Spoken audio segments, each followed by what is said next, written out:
우리나라 사법사상 최장기간 8년간 소년 재판을 맡은 호통 판사, 우리 천정호 판사님입니다. 반갑습니다. 맞습니다. 예. 제가 좀 살짝 소개를 좀 해드릴게요. 24년 차 법조인이시고요. 2010년부터 2018년까지 우리나라 사법사상 유일하게 8년간 소년 재판을 맡아 12,000여 명의 소년범들을 재판을 하셨습니다. 요 앞에 쓰라. 잘할게요. 2020년 어린이날 유공자 포상식에서 옥저 근정 훈장, 공무원으로서 공적이 뚜렷한 사람에게 수여하는 훈장.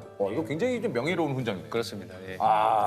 축하드립니다 일단. 예. 이게 모든 것이 저와 함께 해준 아이들 덕분이 아닌가 그렇게 생각합니다. 듣고 보니 또 좀 약간 아이러니하긴 하지만 예, 그분들 덕분에 이 훈장을 받으실 수 있었던 거죠. 이게 천 판사님 하면 아무래도 이게 이제 제일 화제가 좀 많이 됐었죠. 한 방송에서 이제 선처를 바라는 가해 학생들에게 호통을 친 모습이. 네, 맞습니다. 헤어드라이기로 원목을 묶어가지고 바다에 빠뜨린다고 위협하고 돈을 상납하지 않는다고 때리고 112회 1,400만 원 가까이 발치하고 사내를 이렇게 집중적으로 괴롭힌 그 아이는 자살 안 한 거지 참 다행이라 할 줄. 판사님 한번 봐주세요. 안 돼, 바꿔줘. 바꿀 생각 없어. 빨리 돌아가. 문제는 지금 그건데 일진인데 보니까 일진하고 이런 쪽하고는 전혀 관계 없는 걸로 보고 있거든요. 학교 내에서 집단으로 무리를 이루어가지고 시골 가시하면 그게 바로 일진입니다. 제가 판단할 때는 절대 그런 쪽으로 빠지는 애가 아니거든요. 빠진 애가 아니고요. 그 아이들이 그렇게 논다니까요. 일진입니까 아닙니까? 아닙니다. 아니에요. 예. 자기들끼리 무리 지으면 일진 아닙니까? 이 아이들은 못 만나게 해야 돼요. 그게 바로 일진이에요. 그걸 모르고 계신 아이 교육 어떻게 시킬 거예요? 예전에 약간 프로그램 이제 코너 짤 때 했어요. 문세윤 씨가 판사 역할을 막 해야 될 때 네. 이제 판사님의 영상을 보면서 네. 어떤 톤이나 이제 이런 연습을 조금 했어요. 이제 했었거든요. 네. 어떤 톤이었어요? 좀 연습. 그러니까 뭐 예를 들어서 거기서 이제 뭐 자기가 코빅 법정이라고 해서 이제 문세윤 씨가 해서 그렇게 해서 할 수 있다고 생각했나? 하면서 뒤에를 이제 있다고 생각했나? 하면서 뒤에를 이제 저희가 조금 그게 뭐야? 예예. 저희가 뒤에만 약간 살리는 걸 해서 그래가지고 우리 계속 할 수 있다고 생각했어. 근데 저희가 이제 이거를 하다가 문세윤이 잘하니까 문세윤이 좀 하자. 예, 예. 똑같았어요. 약간 좀. 예. 돈 주면 되지 왜 남의 돈을 뺏어 주나? 닭발 3개를 시켜냈는데 왜 하나만 시키나? 저는 그 대사까지도 사실은 기억이 나는 게 부모님이 자꾸 자기 아이를 변호하려고 하니까 아이가 학교에서 뭐 하는지도 모르고 네, 맞습니다. 지금 뭐 하자는 겁니까? 용서 못해? 용서 안 합니다! 딱 하는 거예요. 판사님 제발 우리 아이가 그런 애가 아이가 학교에서 전결도 하면 뭐해? 네, 맞습니다. 학생들이 계속 풀고 말이야. 그 아이가 안 해! 전결- 돌아가! 뭐 그러시는 거예요. 제가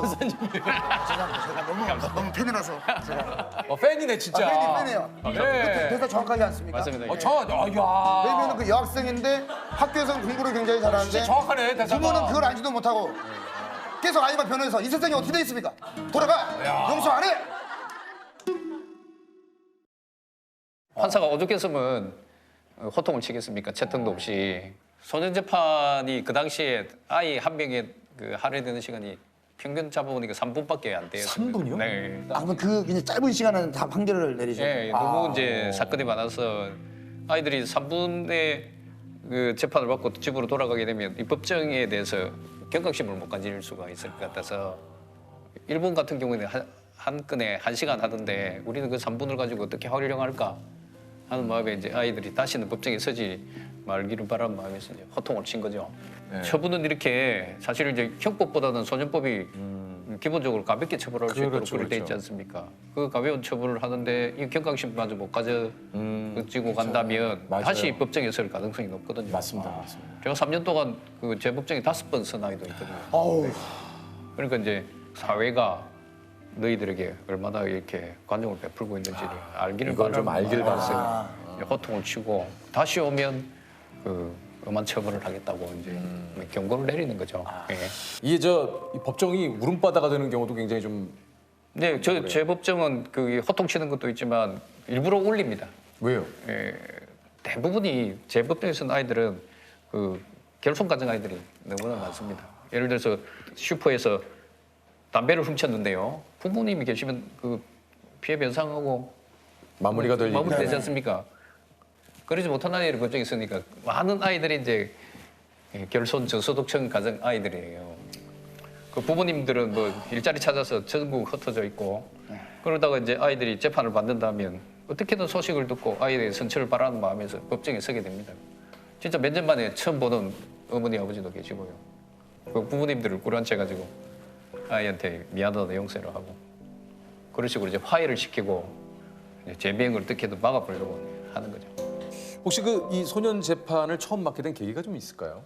아니 없습니다. 저는 평범한 판사로서 시골에서 판사 생활을 하다가 변호사로 이제 개업을 하려고 생각을 했는데 우연히 이제 부산고등법원 3년 마치고 부산지방법원으로 가야 되는데 창원지방법원으로 이사 발령이 됐고요. 형사 사건 중에 그 이제 손재판을 담당하라고 해서 손재판은 일반 사건과 달리 판결 무서는 그 노력이 조금 덜 해도 되거든요. 그래서 좀 쉽게 해보자. 그러신 거예요? 저는 어떤 큰 뜻이 있어가지고 이 소년 정말 재판을 우리 아이들한테 좀 선도하면서 이렇게 그런 건 아닙니다. 시작은 이제 그렇지 업무 않죠. 부담이 조금 좀 덜하니까. 예. 사실 제가 이제 부산에서 아주 가난한 동네 그냥 말로 이제 딸동네에서 자랐습니다. 예.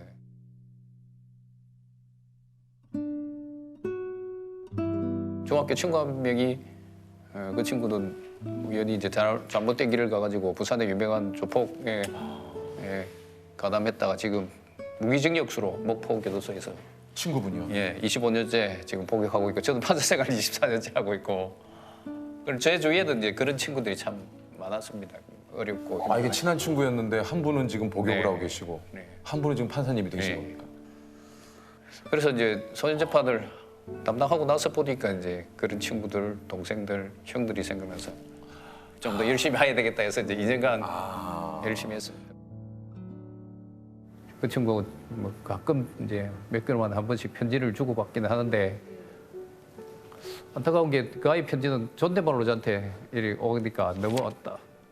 와, 찡하더라고요. 저도 이제 친구 잘 있나 이렇게 가는데 그 25년의 세월이 너무 큰 것 같습니다. 그리고 이제 그 편지를 이제 저한테 주면서 관계하고 있는 아이들에게 편지 좀 보여주라. 그래서 내처럼 이런 인생을 살지 않도록 어쨌든 반면교사 삼아줬으면 좋겠다고. 요즘 그 사회적으로도 그런 이슈에 대해서 많은 분들이 좀 처벌이 너무 가벼운 것이 아니냐. 뭔가 이게 네. 좀 엄중한 처벌, 법을 좀 더 강화를 해서 이게 좀 그거에 대한 책임을 확실하게 좀 물어야 되지 않느냐 이런 얘기도 좀 많이 있잖아요. 예. 그래서 저는 이제 아까 말씀드렸듯이 소년법은 형법보다는 가볍게 처벌하도록 되어 있기 때문에 저는 그 정신을 살리되 어느 소년 판사님보다 저는 엄하게 하거든요. 그래서 제가 그 소년 보호 처분 중에 가장 무거운 처분이 10호 처분입니다. 10호 처분은 뭡니까? 예. 그 소년은 2년간은 예. 그게 10호 처분이라고 예. 하는 거고. 예. 그래서 아이들이 종자를 빼고 10을 넣어 1010호라고 저보고 이제 10호 처분을 하도 많이 내려가지고 예. 1010호. 그래서 이제 저도 이제 벌할 때는 정확하게 하지만 처벌한 이후에 그럼 재부비행을 막기 위해서 우리 사회가 좀 더 노력했으면 좋겠다는 그렇죠. 그런 그러니까 마음에서 지금까지 축구도 활동했습니다. 같이 하시고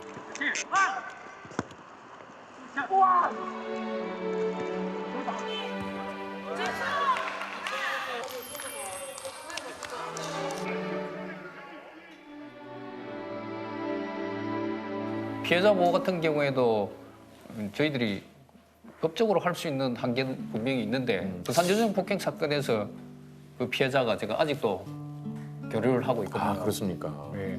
그러니까 우리가 권한은 없지만 우연히 그 아이하고 소통이 돼가지고 장학금을 모아서 아이한테 주고 그래서 이제 중학교 졸업도 제가 할 때까지 지켜보고 법이 없다 하더라도 우리가 좀 더 피해자들을 우리 사회 전부가 좀 안아주시면 맞습니다. 맞습니다. 피해자 맞습니다. 문제도 해결될 수 있지 않을까 맞습니다. 그런 생각입니다. 혹시 좀 8년간의 또 이 시절을 돌아보면 예. 가장 기억에 남는 사건이 또 많이 있을 것 같아요. 어떤 예, 사건이 좀 기억에 남으시나요? 그 여학생들이 그 비행을 저지르게 되는 게 대부분이 이제 가출을 하게 되면 이제 또 원조 교제를 통한 성매매를 하거든요. 성매를 하면 아이들이 잘 이렇게 자기 자신을 돌보지 못하기 때문에 임신을 하는 경우도 있습니다. 현재 우리 그 소년원 그 최대상 그 임신한 아이들을 보살필 수 있는 여력이 부족하거든요. 예. 그래서 이제 임신하게 되면 소년원에 보내야 될 그 비행 내용임에도 불구하고 이제 집으로 돌려 보내는 경우가 많습니다.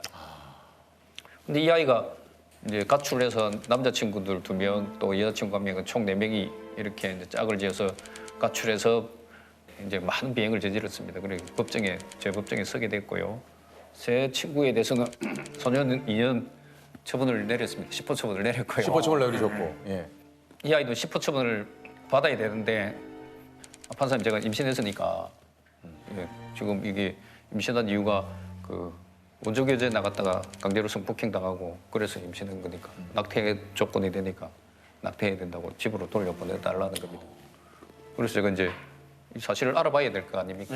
알아보니까 그게 거짓말이고 같이 이제 가출했던 남자친구 사이에 이제 임신한 그 경우였어요. 이 경우에 이제 저는 이제 고민을 해야 됩니다. 왜냐하면 이 10호처분을 해야 될 아이고 이 아이를 이제 소년원에 보내게 되면 낙태 조건이 안 되기 때문에 그 퇴원시키지 않거든요. 그럼 소년원에서 이제 출산을 해야 되거든요. 네. 아유. 근데 집으로 돌려보내면 이 고귀한 생명이 이제 희생되는 상황입니다. 그 두 상황에서 이제 소년원 보내게 되면 아이가 미혼모로서 고등학교 1학년 여학생이 이제 출산해야 되고 그렇지 않으면 이제 낙태를 하는 상황입니다. 그래서 여러분이 어떻게 재판을 해야 될지 저 한 달 동안 이 사건 때문에 고민하고 잠도 못 자고 그렇게 했습니다. 그래서 제가 저는 뭐 개인보다는 법관이란 직위가 있기 때문에 근데 먼저 선택을 했죠. 그래서 아이를 소년원에 보냈고요. 소년원에 보내서 이제 임신 9개월 좀 돼서 이제 소년원에서 연락이 왔어요. 판사님 이제 이 아이가 이제 더 이상 낙태할 수 없으니까 집에 가서 출산할 수 있도록 해달라는 겁니다. 그리고 이제 산딸이 다 된 아이를 만났는데 너무 미안하고 그래서 이제 그 전날 이제 배내적을 하나 준비해가지고 아이한테 준비해서 미안하다. 네 그렇게 하고 그 당시에 이제 법정에서 많은 분들이 계신데 그 많은 분들이 울었습니다. 그 아이 때문에 울었고 그 다음날 제가 그 아버지한테도 너무 미안해가지고 개인적으로 오더라도 뭐 저한테 화풀이라도 하시라는 김에 이제 법원 근처에 오시라 해가지고 아유 고깃집에서 식사 대접을 했는데 아유 그분이 너무 양반이시라서 아무 소리도 못 하시고 아이한테 뭐 고기 쌈 싸가지고 입에 넣어주기만 해가지고 제가 너무 죄송하고 그랬습니다. 네, 그 사건이 제 평생에서 가장 이제 기억에 남을 겁니다. 왜냐하면 그 아이는 그 미혼모 시설에서 출산을 해서 입양이 됐고요. 평생 이제 그 비행소녀 재판받은 소녀는 이제 입양한 아이들 기억할 것이고 또 입양한 아이는 또 어머니가 누군지 아버지가 누군지 궁금해할 건데 그런 인연을 제가 만들었다는 게 저로서 가슴이 아픕니다. 그러면 저 판사님 많은 청소년들이 또 네. 지금 이 프로그램을 진짜 볼 수도 있는데 네. 좀 한마디만 좀 해주시면 안 되겠습니까? 진짜 이게 네. 지금 뭔가 유혹거리가 오면 미래에 내가 어디에 위치해 있을까를 되돌이키시면 좋겠습니다.